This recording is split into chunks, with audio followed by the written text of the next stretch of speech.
Welcome, and thank you for joining our webinar. My name is David Heckler. I'm the Editor-in-Chief of Metropolitan Corporate Counsel. We have a very pertinent topic today to discuss, a webinar on the subject of IoT, also known as the Internet of Things.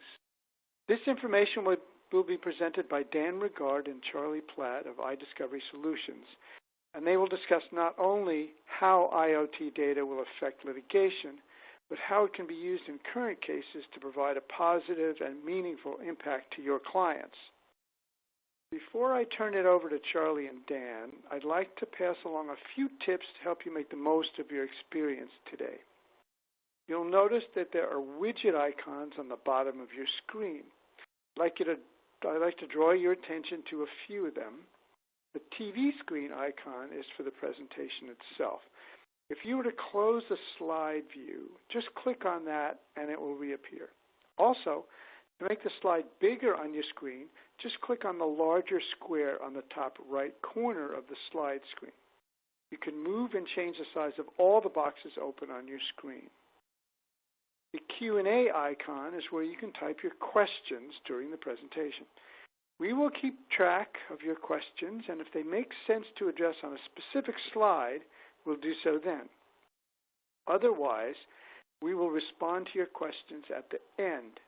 If your specific questions are not addressed during our webinar today, the appropriate person will reach out to you individually at a later time.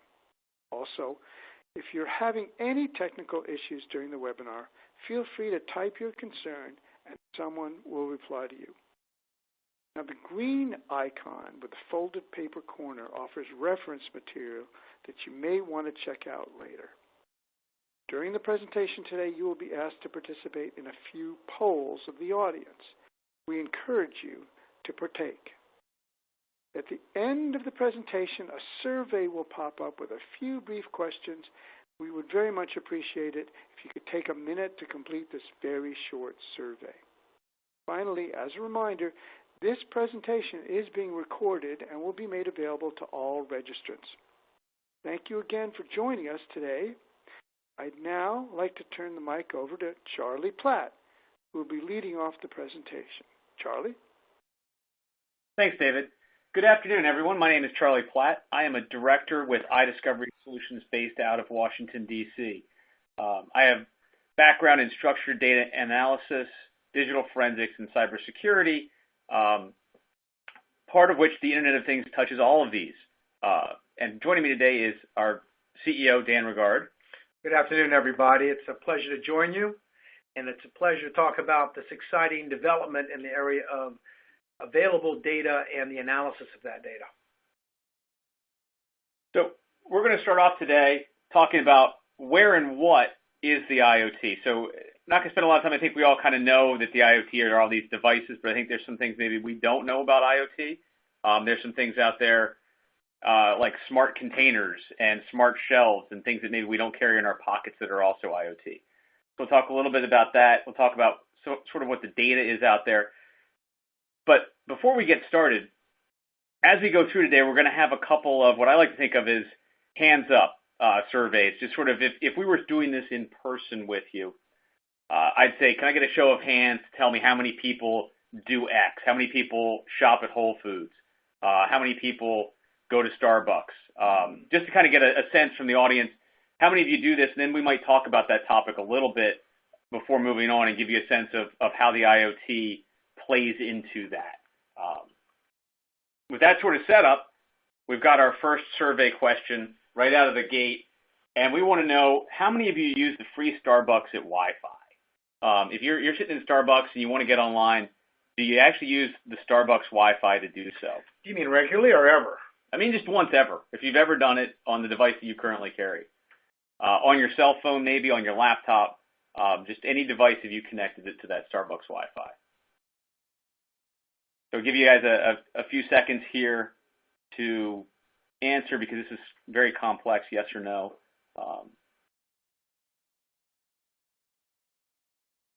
And go ahead and let's move on to, and I'll answer this myself too. Yes, I have.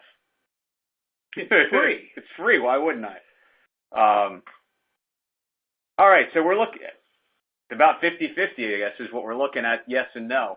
So Dan, any ideas on why? What's the repercussions of using the Wi-Fi at Starbucks? Are you gonna tell me somebody could see my data? Well, the people who say no are not taking advantage of a free service that Starbucks provides. So you could see if your bandwidth usage might warrant taking advantage of this offer.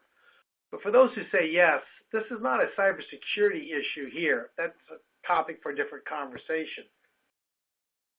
But in the world of data tracing and data footprints, by connecting to the Wi-Fi at Starbucks, you're basically teaching your phone how to connect. And in the future, whether your phone connects automatically or whether it recognizes the Wi-Fi and then asks you if you want to connect, whether you say yes or no, a certain amount of handshaking has already taken place between your phone and that Wi-Fi system. Now, I don't work at Starbucks. I don't make their policy, but it would not be unreasonable to think that anyone in the data business today would, A, recognize that storage is cheap and keep these handshakes indefinitely, B, figure out what to do with them later. If I had these handshakes for a year of the Wi-Fi's at the Starbucks near your house, I could extrapolate when you go to Starbucks, how often. I could correlate to what you buy at Starbucks. I could determine how long it takes you to walk between two Starbucks. I could estimate your average height based on statistics in the United States. And then I could decide whether or not you are healthy enough to walk at a fast pace or a slow pace on your average speed walking between Starbucks. None of this requires you to go into the location or requires you to actually approve logging onto the Wi-Fi. All I need are the handshakes. And one of the interesting things, of course, this is Starbucks, so there's one every 20 feet. So it's not as if it were a random occurrence. It's pretty set as you're walking through any populated. I like Starbucks is that they're everywhere I need one. I don't have to cross the street to get to Starbucks. There's one right here. I'm a huge fan. So something to keep in mind that even inadvertently, an action that we took in the past can cause us to be leaving a data footprint as we move forward when we're not even realizing it. I think, is that what we're saying? Well, absolutely. And as we think about the systems and the habits that we take, the devices we use, it turns out the more you think about it, the more you realize that your data footprint is probably a lot larger than you appreciate. Right. So let's go ahead and get into this. I mean, that's quite a statement. The IoT is the opposite of virtual reality. I guess we can start that by defining what is virtual reality. Virtual reality is, I guess, we're all sort of familiar with this, augmented reality and the sense that computers today, we can put ourselves into an immersive environment. We can put on the headset and act as if we're in a virtual world and interact with it. How is the IoT the opposite of that type of environment? Well, in the virtual world, also known as augmented reality, we're actually adding digital artifacts to what's already occurring in the natural world around us. So I might look around and I could see a Pikachu hiding behind my desk over there. You could, and that was added digitally. It's not real. Yes. Nonetheless, in IoT, we're measuring what's happening in the real world. So we're not adding to that world, but we're digitizing it. That's one distinct difference. So we're taking the actuality of the past and storing it. And the current. With augmented reality, we are overlaying digital artifacts. With IoT, we're recording what's there without the overlay. We're not introducing anything new to the environment. We're just looking to understand how these devices, and many of these are monitoring devices, whether it's for light, or for temperature, for wind, for location, or merely monitoring the circumstances around us. In essence, we're taking factual data of the past and the current time, storing it for later, and later we can come back and replay that day in your life. With exceedingly detailed granularity. Just as if we were playing a video or a virtual reality environment. Many times. That's really powerful. So we can tell things like who people were with, where they were, how they got there. Depending on what you collect and where you collect it from, yes, you can talk about people being in the same location or being separate, visiting habitual locations or not visiting them. what their pattern of life is. I mean, many people are familiar with, depending on what smartphone you have, your phone may in the morning tell you, I've noticed where you drive in the morning. I'm going to assume that's your office, and I'm monitoring traffic, and it looks like you should leave 10 minutes early this morning because there's traffic between here and your normal destination. Yeah. Now, there's a lot of actions going on behind the scenes, but that is a consequence of the Internet of Things. Devices that are monitoring motion, time, date. And my phone did that to me the other day. It woke me up and said, you've got an extra 10 minutes on your commute to work this morning. And I looked at it, how do you even know where I work? I never told it. It figured it out. It figures these things out. So what type of data do we have that's available? We just talked about GPS data, taking different pieces of information and the phone, in this instance, figuring out, based upon where it's located and what time of day it's located there, where I work. And doing it correctly, by the way. It wasn't wrong. It figured it out accurately. It does. We have a lot of time, date, and location information in the devices that we use, and multiple sources to find that information. You can find a phone's GPS location by querying the phone many times. Mm-hmm. You can also find it by querying the carrier to the extent the phone is connected to a Wi-Fi or cellular carrier. You can find it out by looking at artifacts the phone creates, such as photographs that may capture GPS information at the time of creation. And you have third-party apps like Waze and other mapping tools that can collect and transmit your GPS information. I was using Fandango the other day, and it said, may I use your location in order to find a theater near you? So it's using the location that my phone is aware of to enhance my user experience, but at the same time, I'm sharing this information and creating this data trail. Right, and this isn't just related to phones. I mean, we have things like, where we work, we swipe them with a badge. Well, there's a fixed location, so you can associate a GPS location or a physical location with that swipe most of the time. And you can also, I guess, with any stationary monitoring a piece of equipment, associate a location with it. Mm-hmm. Recently, there was an article in the headlines of the news. It was a murder investigation down in Bentonville, Arkansas, where the police were looking for an Alexa Echo device from Amazon. But there's a backstory there, too. The police had already drawn evidence, potential evidence, from a smart water meter indicating water consumption during the wee hours of the day in question, and looking to interpret that data to decide whether or not there was an excessive amount of water used that might have been used to clean up the scene of a crime. So these types of smart water meters, electrical monitors, gas meters, industrial devices have been a part of our landscape for quite a number of years now. They're getting smarter. They're getting even more predominant, but they've been around for quite a while. We're just becoming now attuned to how to use them for these types of applications.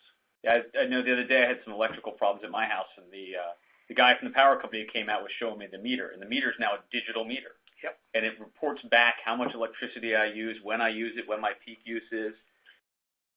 So that would be an IoT device. It would reporting information about me and my activities at home. It would be a very IoT device. Speaking of what you talked about, this is a photo I took recently. I was on a business trip, and I took this photo in the morning because I just thought that it was a beautiful sort of sunrise, sitting there with my cup of coffee from Starbucks, where I probably used the Wi-Fi. Doesn't matter if you used it now that you've registered. So, in looking at this photo, as Dan had mentioned, maybe a lot of the data that we have has hidden layers inside of it. It has different information. This looked like a photo. Maybe you could tell where I was from the photo, maybe not. You see some palm trees. Maybe you think I'm in a tropical location. I can tell you're not in the office. I was clearly doing work. But inside the photo, embedded in it, is the GPS coordinates of where I took the photo. And using those GPS coordinates, I can pull up a map showing where I was. So looks like I was in Phoenix. That's great. That's helpful. Maybe you can pinpoint me within the continental U.S. somewhere. Actually, this is accurate enough to really give you an idea. This is the hotel I stayed in, and I was actually sitting on a patio right about where that blue dot is. So this type of XIF or ZIF information, photographs, is actually not maybe so new to everybody on the phone, but it's interesting to know that sometimes text messages and definitely tweets can capture this type of information. And when looking at the historical tweets, we can limit our searches by geographic boundaries.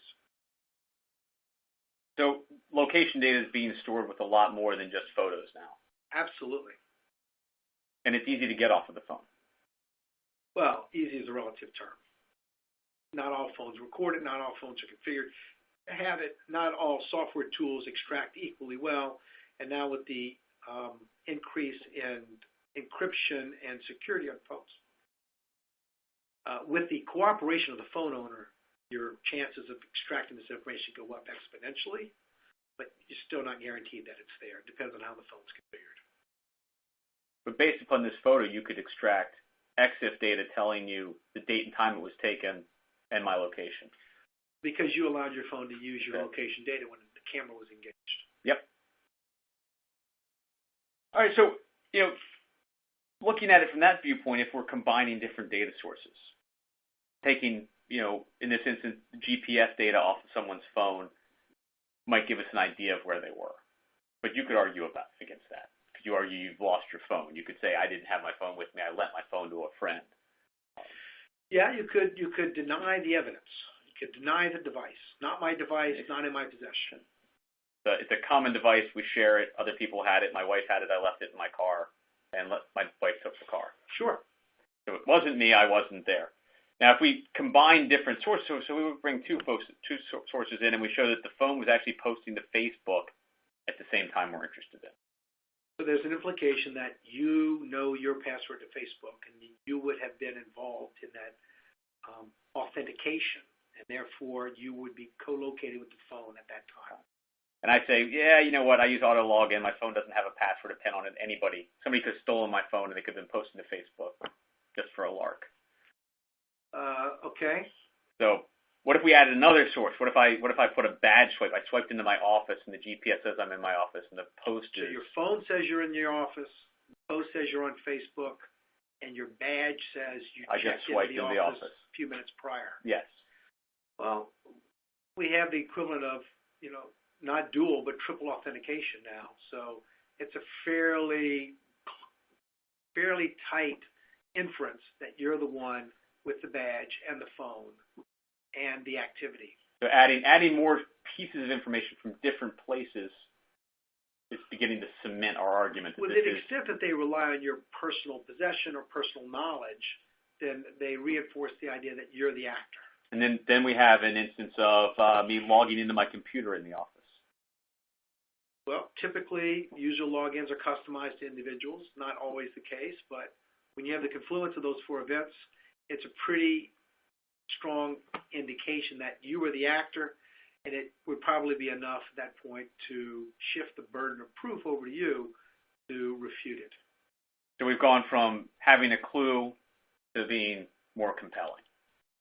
Well, in some cases, even the first case may be sufficient to shift the burden. There's a presumptive ownership of your phone, so at least you'd have to make a response. At least have to argue back and say, no, I didn't have it that day. It was with someone else. Presumption would be your phone is in your possession. All right, and that gets us to our second hands-up question. And this one's asking about any apps that you might download to deal with your local sports team. If you're we're here in the D.C. area. If you're a Redskins fan, you download the Redskins app and install it on your phone.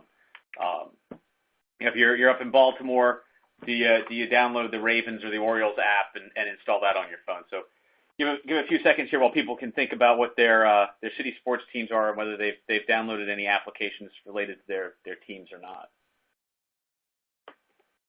Me, I'm not a big sports fan, so while I might use the Starbucks Wi-Fi, I probably haven't downloaded any sports apps.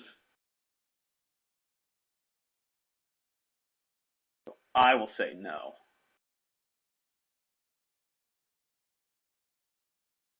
All right, let's see what the audience said. So we've got about 30% of people have downloaded local sports apps. So an interesting thing about sports apps, there's actually a current lawsuit against the Indianapolis Colts for their app because it was listening in on your conversations, or at least allegedly listening in on your conversations. App's not running, phone's in your pocket on the lock screen, and the app was still listening to your conversations and feeding ads to you based on the conversation. So we talk about something in the world of IoT, in the world of big data, the cool, creepy gauge. Mm-hmm. This is like a speedometer that moves from cool on the left to creepy on the right. And it seems to me that every technology is striking some balance between cool and creepy. If my phone is smart enough to know what I'm talking about and show me meaningful information related to my conversation, that's cool. If I don't know it's doing it and it's doing it when I think it's turned off, for me, that gets really close to the creepy side of the meter. Everyone's meter is separate and individual, by the way. Yeah, and I think the creepy meter moves over time. Absolutely. What might have been creepy 10 years ago might be considered cool now. And it's generationally specific as well, I think. I tell you, my wife was surprised when I went to our own Alexa, our Amazon Echo, and she said, I was listening to a really good song yesterday, but I don't remember which one it was. And I pulled up the usage history, and it was listed in the log, and I was able to hit replay. So not fully understanding the technology that we're enjoying may give us an overly sensitive perception of creepy or an overly sensitive perception of cool. You really need a balanced appreciation for what you have. And from an investigative or legal perspective, knowing what's being captured out there can be very informative as to how to preserve, capture, collect, and use that type of information to answer factual questions. Right. Now, if I'm not mistaken, I believe your wife is actually an attorney? She is. And her assumption was the data wasn't there. Well, it wasn't a legal assumption. It was a user assumption. She was a bit surprised. Yes, a bit surprised that data that was relevant to her question was available and easy to get to. Well, I mean, I just walk into the kitchen in the morning and say, Alexa, play it again. And it'll play whatever the last song was. So in many instances, the data that we're looking for may actually be stored. Someone may have captured it. It's just a question of asking the right questions. That's correct. All right.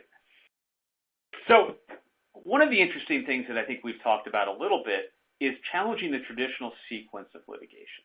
And traditionally, we want to get all the documents and read the documents. I want to read the emails. I want to read your what you've written to see what's going on. And in some of our cases, we've been able to flip that around. And instead of looking at the documents first, let's look at the data first. Well, that's exactly right. I mean, we worked with. I've been working in the e-discovery and litigation space for over 20 years now, and lawyers, with good reason, have always gone to, how do I get my hands on documents? How do I get my hands on documents sooner? How do I start getting my feet wet on this case so I can start understanding the facts? Today, we're seeing lawyers who are data savvy. Well, I should say, and when lawyers say, give me the documents now, they also say, and I'll get to the databases later, which many times turned out to be a euphemism for, I will get to the databases never. Today, we're working with lawyers who are saying the opposite. Give me the databases now. I'll look at the documents later. And I recently had two different cases where the documents were never needed to resolve the case. Based on the data alone, we were able to determine employee movement patterns, on the clock, off the clock exposure, and resolve the issue between both parties with no document review at all. That's a paradigm shift. Am I incorrect in believing that the document review is a very expensive part of litigation? Well, that's what my clients tell me. It seems that if you believe the representation that e-discovery can be 50% of the cost of litigation, document review can easily be 40% of that 40% of the total, 80% of that 50%. It's the cost of labor, while valuable, is also the biggest source of cost. Yeah. And so this is the idea that we can get out in front, looking at the data first to get our feet wet and understand what the facts of the case are, as opposed to going through documents and reading a lot of information. Well, that's right. The issue thing with data is if you can handle 10,000 database records effectively, then the scalability from 10,000 to a million to 10 million is not a heavy lift. The same is not true of documents. Documents tend to scale linearly. Dealing with 10,000 may take 1/10 of the effort of dealing with 1 million, etc. Now, we have a lot of advantages now with predictive coding, continuous active learning, very smart approaches to search terms. But in general, document review tends to be linear. So if we get this data and we turn it around quickly and we do it up front, we get better insight. But where do we get this data from? I get it from our, like we talked about, mobile devices, cell phones. Well, it's also the data you get from the dates, the operating system metadata for documents, the metadata for email. We have cases where we've looked at the metadata for text messages, phone calls, and emails, and never had to look at the body of the text message or the email or the content of the phone call. But it was important to know when it was made, how long it lasted, who the various participants were, and tie that into a bigger tapestry of time entry, GPS movement, door swipes. This is, again, pulling metadata from a variety of sources. So you have user-created metadata through operating system in Microsoft Office. You have user-influenced metadata through GPS and other location information. You have metadata off of Facebook. You have metadata, as you've pointed out, off the photographs that may be posted on Facebook. We have different sources and different layers. If you can extract these and tie them all together, though, I'll use the word again, you get a rich tapestry of information. And then we can put that up against someone's time card or someone's representation of what they were doing and see where the two agree and where the two contradict. So that gets into a different area of data analytics where we're comparing objective data, that is machine captured, with subjective data, which is human entered. I remembered where I was yesterday, and so I create a time entry of where I was and how long I was there. I can then use objective GPS data to correlate and confirm or refute that witnesses effectively their memory by typing it into a system. Even when that typing is contemporaneous with the action, we find many times there can be a variance between what a person remembers and types in versus what a system records. So I say, yeah, I remember I was at Starbucks yesterday from 2 to 2:30. I met with a good friend of mine. Yeah, that's not what the Starbucks Wi-Fi tells me. And that's not what the frequent locations on your cell phone correlates to. Or that's at odds with the fact that you made a phone call from a street corner 5 blocks away during the time frame you said you were there. So objective versus subjective. My recollection of what I did or my story of what I did, even if I'm being truthful and honest, may disagree with the objective facts, simply because my recollection may be. Well, you're given an honest recollection. You may not be given an accurate recollection. Excellent. So in the IoT devices tend to give us a much more accurate recollection. They're not going to misrecall events. So we can get later into how one interprets the data, assuming that you have the correct understanding of the IoT information. For example, we've got a lot of IoT information recently on a case, but it turned out about a month into the case that we were working off an assumption of one time zone when in fact it was another. And so that impacted the analysis and impacted the answers. We caught it because we have quality control checks to look for things like that.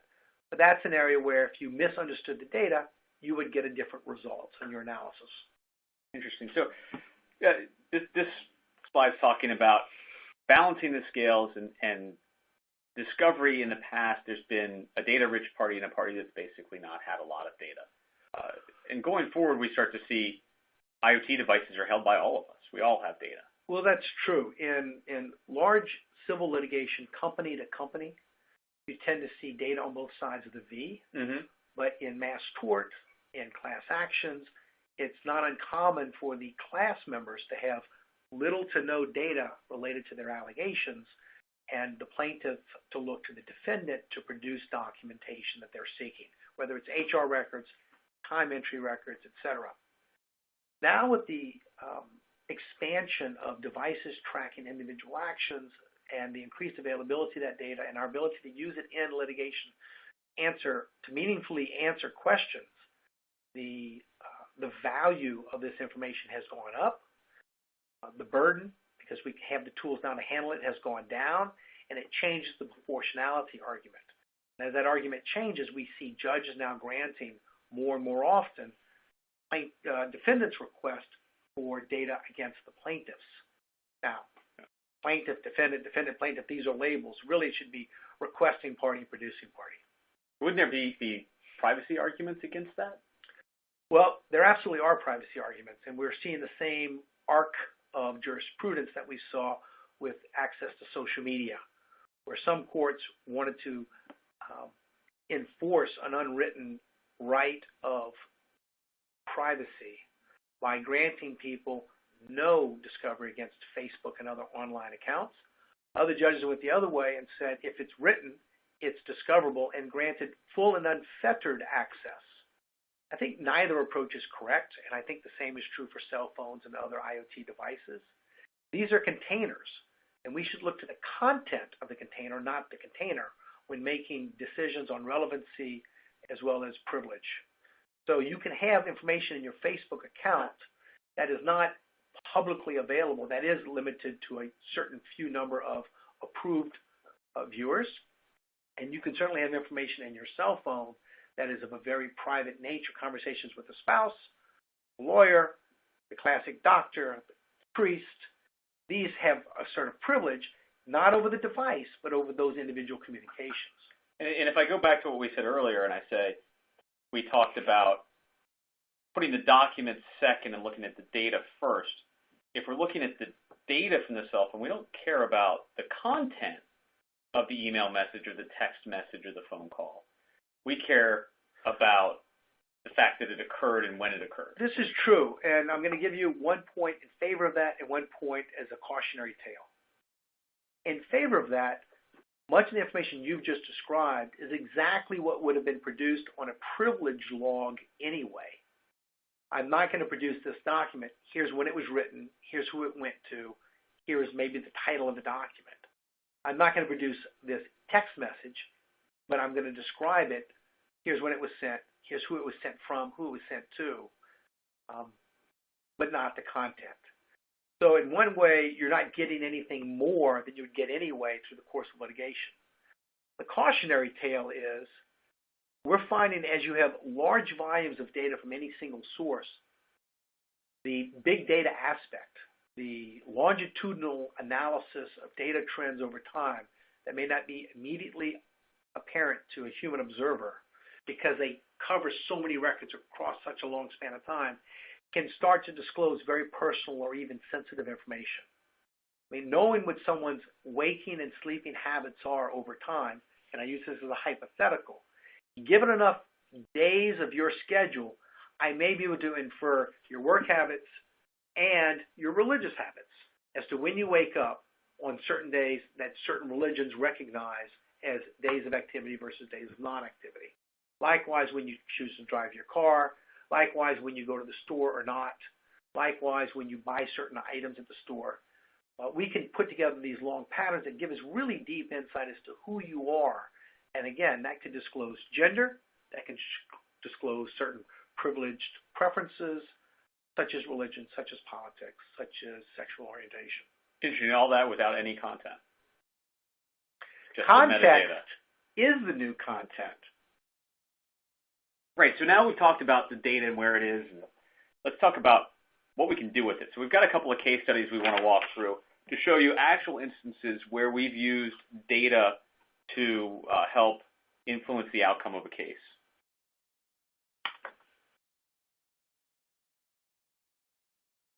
So first one is a wage and labor case study we worked on, about 1,200 class members, 4 years of data. And with approximately a dozen systems, everything from GPS data, which we've been talking about, invoicing, which we think of as this is the subjective information. This is an individual reporting. This is when I was on site working, scheduling information when they're supposed to be on site. And pulling all of this information together in sort of what we've been talking about paint a tapestry of what their days looked like. As we step into this, a question for you. Another hands up. And I'm hoping we have a better positive response on this one. How many people have license plates on their car? Front or back? Doesn't matter. Either front or back. Should I vote twice? It's interesting, license plates, we think of, A, requirement for driving your vehicle. But you don't really think about it. You get your license plate, you get it renewed, or you think about it when you didn't get it renewed and you got the parking ticket. I read once where Steve Jobs had famously gotten a new car every 6 months because in California, you're not required to put a license tag on for 6 months. So you could always drive without a license tag. And he never had a license tag. Never had a license tag. That sounds appropriate. Yeah, look at this. This is great. I don't know about 8% of you who, I'm hoping you don't have cars. But if you're driving without license plates, it's probably not a good idea. One of the interesting things here is I live in Alexandria, Virginia. And one of the things I noticed about a year or two ago is that all the police cars had these cameras on the back of them that are sort of angled down as they're driving around. And I did some research to find out what those cameras are. License plate scanners. And so on the one hand, the police drive along and they scan your license plate. And if there's a ticket or something about your vehicle that they need to be alerted to, it alerts them in the vehicle that they just passed a car that has some sort of outstanding issue. The second thing it does is what the IoT does to everything is record that information and save it forever. My understanding is the Alexandria Police Department has actually been told by the Attorney General of Virginia you shouldn't keep that information. Probably not appropriate to store it for long periods of time. There's an active dispute over the legality of that request. I just want to say right up front. And the police department, the Alexandria Police Department, disagrees with them on that.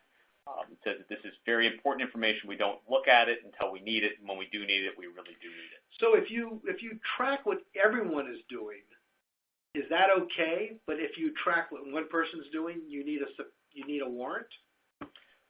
So I believe that would be the argument. Is I track what everybody does, but I don't ever look at it until I need one person. And when I need that one person, I go get a warrant and I go look at my data. Do they get the warrant, or do they just look at the data? That's an open question. And they've already recorded it. They've already recorded it. So there may be some constitutional issues here. This has not come up to the Supreme Court, but it's ripe one day to go there. And to sort of paint this picture, this is just license plates. But if we think about all of the cameras that are everywhere in our society today it's easy to OCR a license plate and tag it to a person and say this car belongs to this person that's in this location, which effectively puts you kind of in that location. Going forward, facial recognition from cameras. Well, we've already had facial recognition for a number of years now. In fact, Google and Facebook have turned it off because it seemed to be intrusive, but the technology has been well proven.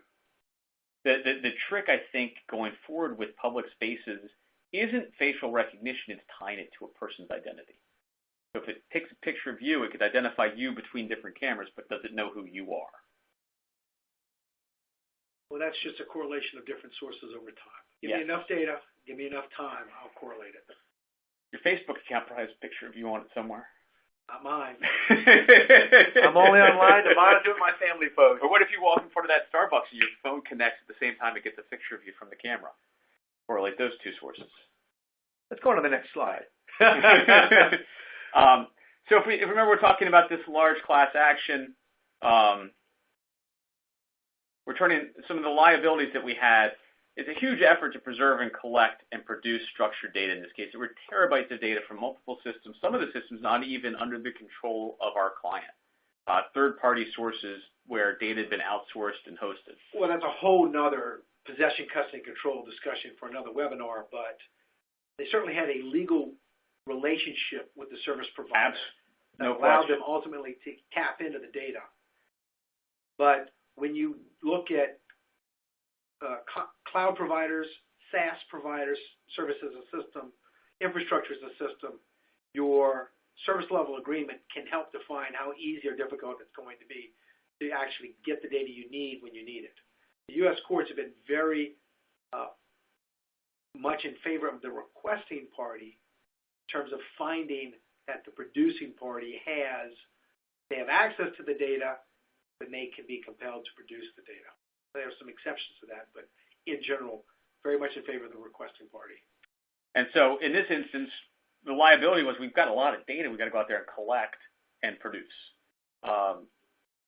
What we did in this instance was actually say, well, let's take a minute to look at the data and see what it can tell us. And the data actually told us an important story. Wasn't necessarily a positive story, but it was an important story to the merits of the case. Well, it was a very transformational event, be in control of that storyline and understand what the employees are doing. It highlighted that the fundamental claims of the class action were not nearly as widespread as had been alleged. And then it illustrated and exemplified that individual employees had a wide variety of behaviors out in the field. Many of those behaviors were contrary to their duties to the company and their representations. And so this is a chart that was an example of a lot of the different systems coming together to show activity for an individual on a specific day. And on this day, this person claims that they didn't get a lunch break, but I think I see one. There's certainly a gap right in the middle of their day that would be sufficient for a lunch break, and there seems to be an overtime charge in the lower right-hand corner at the end of the day.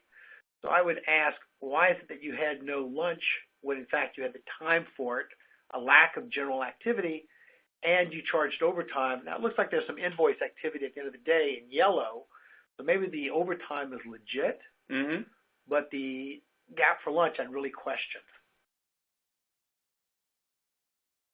And in this instance here, we actually identified an individual was going to a second job.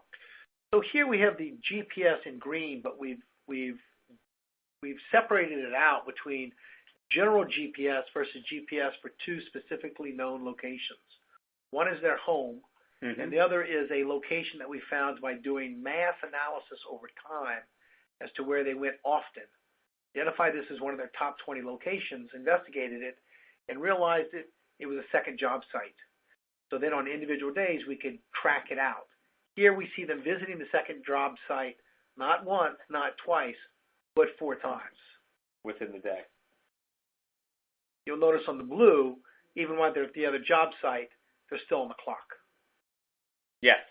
And arguably they're driving to the job site in our clients' vehicles. Well, more than that, if you look at the third invoice in yellow, you'll notice that the invoice overlaps when the GPS says they were at the other job site. So they seem to be invoicing somebody when they're in a completely different location. And then this was looking at their time studies. And the plaintiffs did a time study to say, this is what the day looks like. The first blue bar, the long one, is their login to Windows. And the red action is, once their computer's ready, it sends out a message that says, I'm ready for you, let's work. And the next blue bars are their interactions with the computer. So you can see this one, the login process happened, the computer said, I'm ready, and bam, bam, bam, bam, they're working. So let me understand this. You're looking at information from 3 different systems that have been overlaid. Yes. That show the computer booting up in the morning, and the duration of the computer booting was part of a pre-shift wage and labor claim. Yes. And then when they actually interact with their scheduling system, and in between, the computer saying, I'm finished booting up, and I'm ready for you to check your schedule. Yes. And this was put forth by the plaintiffs as a typical day. This was they went and they did the time study. They had video. This is how days work. So we went and looked at the next day. For the same employee. For the same employee. And this is what we found.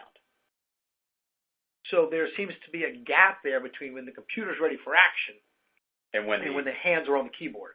That would be what appears to be here. And taking this information, counsel was able to go to depositions and ask, why is there a gap here? In fact, it turns out the employee was not at the computer during the gap. In fact, some employees testified they weren't there waiting for the computer to be ready. No, they would enter their login credentials, hit enter, know it's going to take 4 minutes, get up and go do something else. I think one guy said he actually went and take a shower. Well, I don't know that that's unreasonable, but it is if you're filing a complaint that you've had to sit in front of the computer the whole time. So analyzing this type of data had a big impact on the case. It answered some fundamental questions. So this is the individual. This is a quick map of the individual who had the second job. And one of the plaintiff's argument was if the vehicle doesn't stay still for more than 20 minutes, they didn't get a lunch break. So how does that pan out into this slide? So we watch, he leaves his home up here in the top right corner, and he's supposed to drive down into Manhattan to do his job. Instead, he drives over to this other location. This is the location we researched and found out is his second job. He stays there for 15, 20 minutes and then drives into Manhattan. In Manhattan, he drives around and does his work, but at some point he drives back up. Back to his second site. He sits at his second site 10 minutes, 15 minutes. Not long enough to meet the lunchtime requirement. According to the plaintiff's claim. And then drives back down. The total turnaround from time he left Manhattan until he was back working again, 75 minutes. Yet they claim this to be a missed lunch? This is a missed lunch day. So they would have the company reimburse them for 30 minutes of missed meal.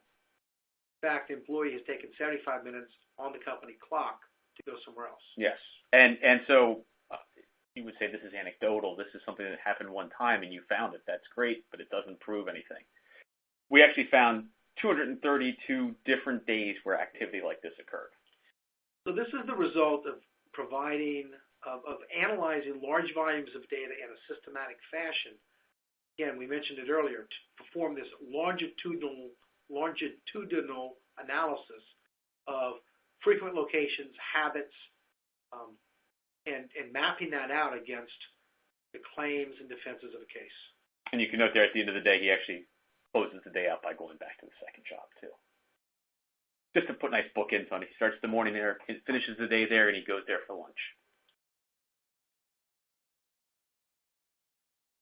This was another one. Same case. The individual was going to a Wawa every morning before work, sitting at the Wawa for half an hour. This is a GPS analysis of that Wawa, a close-up photo of it. Turns out during depositions we find out that he changed the pattern of his behavior just prior to filing the lawsuit. And when asked why he did that, he claimed attorney-client privilege. So we may not know why he changed his pattern, but we were able to detect fairly quickly that his pattern did change, and it was time correlated to the filing of the lawsuit. Yes. And it changed in favor of the arguments as opposed to prior activity was not in favor of the arguments. This is we're rapidly running out of time, I think, so we're going to run through this one very quickly. This is the idea. In this instance, the data itself was not that important. It really didn't matter what the data was. What mattered was how the data moves through different systems and understanding that data itself, while we think of people having locations and moving around in a physical world, data itself also moves around in its virtual environment. So if a person can have a pattern of activity that we can map through GPS, data can have a pattern of activity that we can map from system to system. That gives us insight as to what the data means at any particular moment, how to interpret it. Absolutely. So are you saying you can have metadata about data? You like could have meta squared? You can have metadata. Okay. And for instance, you're not looking at this chart to understand what it is. This chart is essentially a GPS map of several systems crossing different organizations, showing data flowing from a starting point to an ending point. You might get transactional data from any one single point in here. Knowing where it came from and where it's going downstream is important. I count 26. It's more than several. It was a complex case. And, when we started this one, no person in the organization knew this. How complex it was. How complex. They knew what their data was, and they knew where they gave it to when they were done. And after that, they didn't know. So not only were the employees treating the data as a sound bite, this is very much like we see in the document world, where some attorneys will find a document and look at it in its four corners rather than considering what was the predecessor conversation, what is the successor conversation, and put into this larger context. So, for instance, I send you an email that says, that sounds great, let's go. Okay. What does that mean? We don't know without the further I context. don't know, but if you showed me your GPS, I could tell where you went. All right, so I think we're going to go ahead and figure out where we go next. Well, so one of the things that the data has been showing us, we talked about longitudinal analysis. What's interesting is we've been involved in cases where one party would say the sequence of events was A, B, C, and D. And when we look at the data, we see, yeah, there were people in this class who went from A to B, and some went from B to C, and some went from C to D. But it turns out that very few, or sometimes nobody, went from A to B to C to D. This is reflective of something called the myth of average. There's a great book out there called The Average Man, written in the 1950s, that describes the fact that you can have a large set of averages and have no one satisfy all of them. Did no one actually fit the entire pattern? Correct. One person may have fit pieces of the pattern. Most of the pattern, but no one fit them all. Fit them all. The forest and the trees. When you're looking at these types of data, as I mentioned, the effort to work with large volumes of structured data is not a linear effort. So you have the ability to look at the large patterns, but also if you understand your data and your claims and defenses, drill down to individual days. The animations of these employees traveling back and forth from downtown Manhattan, the animation looks interesting, but what's really magical is understanding which data animate. And so you can get both the big picture as well as a detailed picture, and that's when you can tell a much better story. And it's the narrative that really has the impact in prevailing in these cases. And you want to be data hungry? You want to get as much data as you can. Don't be afraid of the data. Well, if you can handle the data, then you can be data hungry. If you can't, then you tend to be data shy. But as long as you can handle it, give me more. Again, my effort is not linear, so giving me 10 times as much data does not require me to have 10 times the effort or 10 times the cost. Then I want to deal with it. Speed wins. If you can get these data out there faster and you can analyze these systems quickly, you can resolve cases much better because no one has really invested in a large amount of depositions or motion practice. This is related to faster is cheaper. The sooner you can get factual issues resolved in a case, the sooner both sides of the V can understand the true exposure and issues in the case, and your opportunity for settlement is much greater. As we get further into IoT in the years to come, I would expect the already low percentage of cases that go to trial to drop much, much lower. Their context is the new content. As we mentioned earlier, if you can get access to the metadata, to the GPS data, to the devices that are monitoring temperature, water flow, electrical flow, you can answer some really fundamental questions of who knew what when, who was where, and who met with who. If you can use that to answer some of the issues or many of the issues in your case, it's extremely powerful. That's all contextual. Context for at least the cases we're working on right now has shown itself to be more important in the early phases than the content of text messages and emails. And finally, estimates can be really wrong. Similar to the myth of average. When you start talking about the average number of employees, do the average number of hours at the average rate, the average location, it allows us to make back of the envelope estimates of case risk or case exposure. But when you're dealing with detailed information, sometimes we find that we can make those calculations with precision, and the precise calculations end up being much different than the estimates. And that's because all estimates have a margin of error. And people sometimes forget that those margin of errors compound when you have a margin of error plus a margin of error, or times really, times a margin of error times another. Your final range can be as much as 80% of your answer. So while estimates can be useful, check your assumptions. And if you can run the detailed transaction calculation, you may find it to be very different. Great, and we'll leave with a final quote here from William Gibson, who's one of my favorite authors. I know you enjoy him. I'm reading him right now, Neuromancer. Sure. That was the one that got me hooked. The future is already here.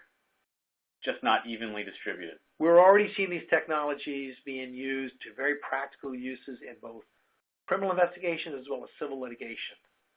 As we look to the future of the Internet of Things and the future of the digitalization of the world around us, this information is being recorded. The value is hidden beneath the surface. If you can tap into that value and release the data, you can release and control a narrative that will allow you to have great advantage in your cases. All right. Now we've got a few minutes left, I think, for questions and answers. Let's see if we've got anything coming in. One question here. What's the biggest challenge in getting the data, and how are you able to overcome it?